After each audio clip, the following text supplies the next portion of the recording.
This is apparently the most rare Apple product I've ever ordered.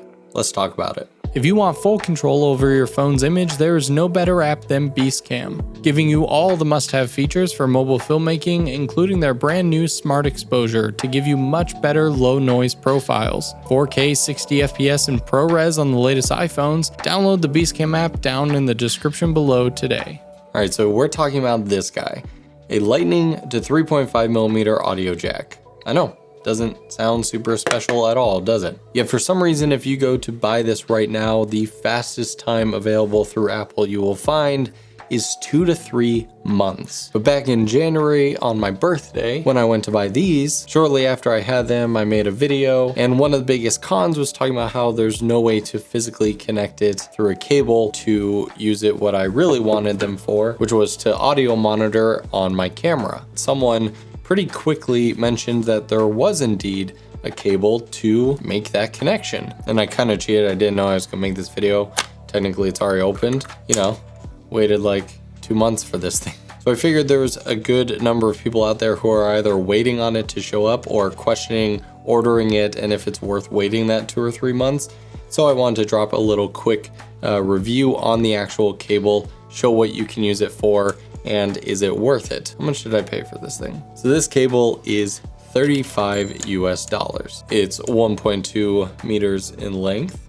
That checks out. Now Apple pretty much has a reason behind almost every design decision they choose, and this cable is very unique. Let me grab some other cables. Does anyone else have one of these? This is my box of like cables. So here we have the audio jack. We have a USB-A to Lightning, Apple Watch charger, and a Type-C to Lightning braided cable. All of these are first-party cables. This one came with my Mac Pro. So the watch cable and the regular iPhone cable are pretty much the same. So decently thick.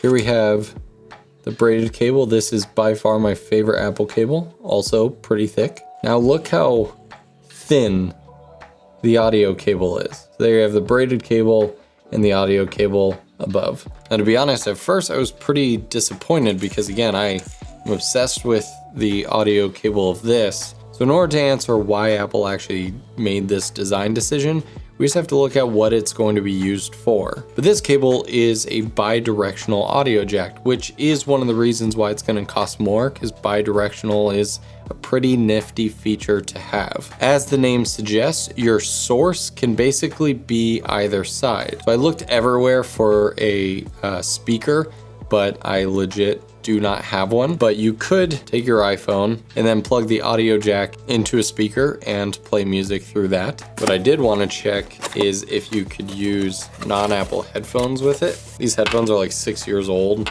Some like old Amazon pair that was sent to me like when I first started YouTube.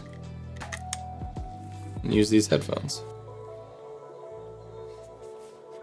Yep, they work. So basically you can use this cable to make any speaker or headphone pair that uses a regular audio jack to become a Lightning capable headphone. So that's pretty cool. If you already have a pair of headphones that you really, really like, but they only use a normal audio jack to go into a phone, now you could just replace the cable and get awesome phone quality. Now I kind of want to do the reverse. The AirPods Max have always been aimed as you have to have an Apple product.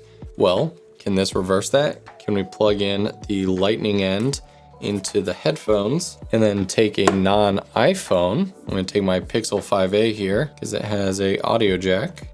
It works. So yeah, you could use these to take your Apple AirPods Max and use non-Apple devices to play them. One thing to keep note of is at first I thought it wasn't working because I had the volume all the way up on the phone, but you have to also then control the volume using the dial on the AirPods Max. So if these are all the way turned down, but the device is turned all the way up, you're not gonna hear anything. But now for the main use that I wanted this cable for, to monitor audio on my cameras. And one detail that I loved immediately about these, the end is super thin. Sometimes these ends will be like 90-degree angles. And as you can see on my Blackmagic, it's not a super large opening to get to the headphone jack, especially if I actually have an HDMI cable here, it becomes very tight.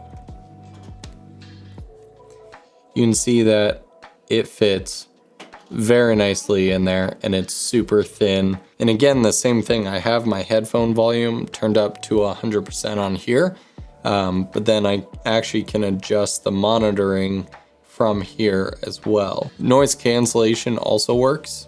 So that's kind of an interesting experience, because right now this is an on-camera mic, but if you were like boom operator, the noise cancellation actually kind of helps you because it allows you to hear just what the mic's picking up, and you're not mixing it with the ambient noise around you. I mean, obviously these are clear headphones and this is a ridiculously clear mic. I wish you guys could hear it. It sounds so good. So now to talk about why I think this thing is so thin, specifically for this example, I want it to be super nimble, super flexible, and also super quiet. So when this lays on the table, it's not really being picked up by the mic. It's not one of these heavier cables that's gonna kind of slosh around and be a lot, just thicker and heavier. This is very light. It also gets out of the way a lot easier. So yeah, I think it's meant for flexibility, This is something that you may not be using it to monitor a camera, but if you're using this to listen to music on a phone or something, then you're gonna stick these in your pocket. And again, you want this cable to be pretty thin. One of these thicker cables would be much stiffer and harder to move around and kind of get out of the way. So yeah, this thing is super interesting. Like I said, I'll leave a link in the description below. All I can say is if you want one, go ahead and buy it. I'm glad that I didn't end up waiting and just being like, oh, it must be low on stock. It will be in stock in a couple of weeks, because it has not been in stores or anything since I've ever seen it. And right now, if you ordered like today, the day this video goes live, it's showing like July 29th or something for delivery to my location. So yours could be maybe a little shorter or longer. The thin cable does make me a little nervous. I wish I had gotten at least one more to have as a backup. In terms of cost, it's an expensive cable, just like any other Apple cable, but the bi-directionality to me makes it pretty worth it. I mean, one cable can work in like 5 different audio, scenarios, and I think that's pretty awesome. Let me know what you guys think about this cable down in the comments below. See you guys in the next video.